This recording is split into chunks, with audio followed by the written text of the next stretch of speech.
আজ আমার রেসিপি আম চিকেন, মানে আম কাসুন্দি চিকেন। তার জন্য আমি রসুন আর আম এখানে পুড়িয়ে নিয়েছি।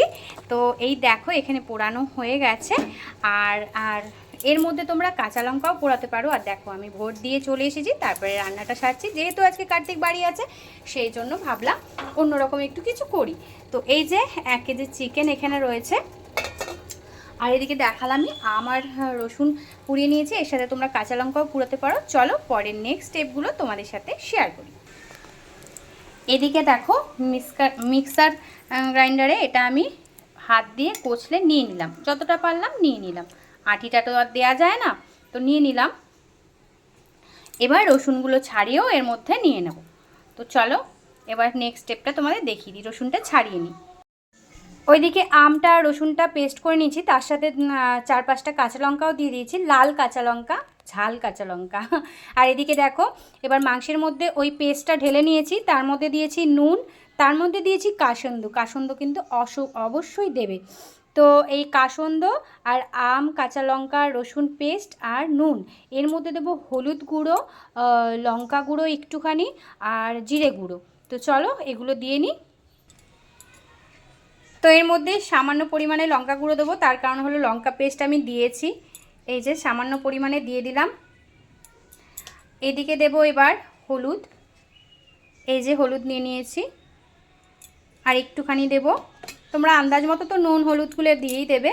তার মধ্যে দেব জিরে গুঁড়ো, এই যে জিরে গুঁড়ো নিয়েছি, এই যে দেব, এই যে জিরে গুঁড়ো দিয়ে দিলাম। তো এর মধ্যে দেব সর্ষের তেল। তো এই যে সর্ষের তেল নিয়ে নিয়েছি, এই যে সর্ষের তেল দিয়ে একবারে মেখে নেব। তো চলো এগুলো সব দিয়ে আমার কমপ্লিট হয়ে গেল। এবার আমি এটাকে ভালোভাবে মেখে নেব। এর মধ্যে সামান্য একটু আন্দাজ মতো চিনিও দিয়ে দেবে, যাতে একটু মিষ্টি মিষ্টি ঝাল ঝাল টকটকটা হয়। যেহেতু আম পড়েছে তার মধ্যে একটুখানি চিনিও দিয়ে নেবে। তো চলো চিনি দিয়ে তারপরে এটাকে মাখিয়ে নিচ্ছি। তো দেখো এটাকে ভালো করে মেখে নিয়েছি। এবার মেখে নেওয়ার পর এটাকে আমি রেখে দেবো ঢেকে। এটা যতক্ষণ ম্যারিনেট করবে ততক্ষণই ভালো, মানে 1-2 ঘন্টা তো খুব ভালো রেখে দেওয়া। তো আমি এটা রেখে দিয়ে তারপরে পেঁয়াজ কুচি করে নেব। তো চলো এটা ঢেকে দিই। তো এটা ঢেকে এখানে ম্যারিনেট করতে রেখে দিলাম। এবার কেটে নেব পেঁয়াজ। তো আমার পেঁয়াজ ছিল না, তো এই যে এখন পেঁয়াজ রসুনগুলো আনা হলো। তো চলো এই পেঁয়াজগুলো কুচি করে নিই। তো এইদিকে দেখো পেঁয়াজ কুচি করে নিয়েছি। তো এবার এই যে কড়াইও বসিয়ে দিয়েছি। এবার কড়াইতে তেল দিয়ে পেঁয়াজটা দিয়ে দেবো। তো চলো দিয়ে দিই। কড়াইতে তেল দিয়ে তেলটা গরম হলে পেঁয়াজটা দিয়ে দেবো। চলো করে নিই। এই দেখো এখানে তেলটা দেওয়ার পরে গরম হলো, তারপরে পেঁয়াজটা দিয়েছি। পেঁয়াজটা তোমরা বুঝেই দেবে যে 1 কেজি চিকেনে কতটা লাগতে পারে, তাই তো। আমি তো দুটো এরকম বড় সাইজের দিয়েছি, কারণ ভাজলে তো এটা অল্প হয়ে যায়। তো এটা ভেজে এটা যখন পুরো একদম নরম হয়ে যাবে, ভাজতে ভাজতে তারপরে চিকেনটা ঢেলে দেবো। তো চলো এটা করতে থাকি, এই ভাজতে থাকি, তারপরে আসছি আবার। তো এই যে চিকেনটা দিয়ে দিয়েছি পেঁয়াজটার মধ্যে, আর এটা নাড়াচ্ছি, কারণ দেওয়ার পরে না এক হাতে ফোন ধরে নাড়ানোটা খুব অসুবিধা হয়ে যায়, কড়াই যদি উল্টে যায় সেই ভয়ে। যাই হোক নাড়িয়ে রাখলাম। এবার এদিকে একটা প্রসেস দেখাচ্ছি তোমাদের, সেটা হলো এই দেখো এর মধ্যে এলাচ, দারচিনি আর লবঙ্গ। এলাচটা সত্যি বলতে আমার ঘরে নেই, শেষ হয়ে গেছে, তো একটাই আপাতত ছিল। তা তোমরা 4-5টা এলাচ, দারচিনি আর লবঙ্গ দেবে, দিয়ে এটা পুরো ফুটিয়ে নেবে। তো ফুটালে তো কালারটা একদম অন্যরকম হয়ে যায়। তো চলো এটা আমি ফুটিয়ে নিয়ে তোমাদের দেখাচ্ছি। দেখো জলের কালারটা পুরো চেঞ্জ হয়ে যাচ্ছে।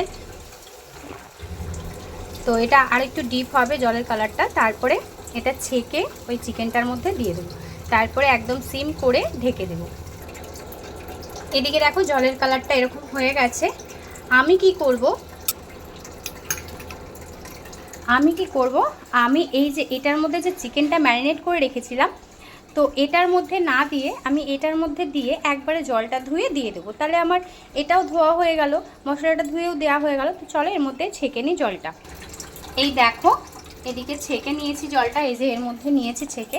এবার এটা ভালো করে কাচিয়ে নিয়ে ধুয়ে জলটা এর মধ্যে দিয়ে দেবো। চলো দিয়ে দিই। তো দেখো জলটা এখানে পুরোটা ধুয়ে দিয়ে দিয়েছি। এবার এটা ভালো করে নাড়িয়ে নেব। এদিকে দেখো ভালো করে নাড়িয়ে নিলাম। এবার এটাকে ঢেকে দেব। তো এবার এই গ্যাসের সিমটা ঠিক এরকমভাবে সিম, মানে সিমও না আর খুব হাই ফ্লেমে না, তো একদম মানে মাঝামাঝিতে রেখে এটা আমরা ঢেকে দিলাম। এবার এখানেই সিদ্ধ হয়ে যাবে এটা। চলো আবার পরে আসছি। তো দেখো ঢাকনাটা সরিয়ে দেখলাম যে ফুটছে, তো এবার একটু নাড়িয়ে দিয়ে আবার ঢেকে রেখে দেবো, এরকমভাবে হয়ে যাবে। ঠিক আছে, চলো একবারে আবার হয়ে যাওয়ার পরে আসছি, নাড়িয়ে ঢেকে দেবো আবার। গ্যাস নিভিয়ে দিয়েছি, আর এই দেখো পুরো একদম এরকম গামাখা হবে। তো এটাতে তোমরা ধনেপাতাও ছিটিয়ে নামাতে পারো। তার কারণ একটাই বলছি যে ধনেপাতাটা আমি দিইনি, আমার ঘরে নেইও, আর ধনেপাতা ছাড়াই খুব টেস্ট হয়েছে। তোমরা ধনেপাতাটা নাও দিতে পারো, কারণ এটাতে একটা ধনেপাতাতে একটা অন্যরকম গন্ধ, আর এই কাসুন্দি আমের একটা স্মেল অন্যরকম। তো সেই জন্যই বলছি এইভাবে করো, খুব সুন্দর লাগবে। তো যাই হোক, হেভি টেস্ট হয়েছে, কারণ কষা কার্তিকের চেক করা হয়ে গেছে, দারুণ টেস্ট হয়েছে। তোমরা খেয়ে অবশ্যই আমায় কমেন্ট করে জানাবে ঠিক কেমন হলো এই রেসিপিটা।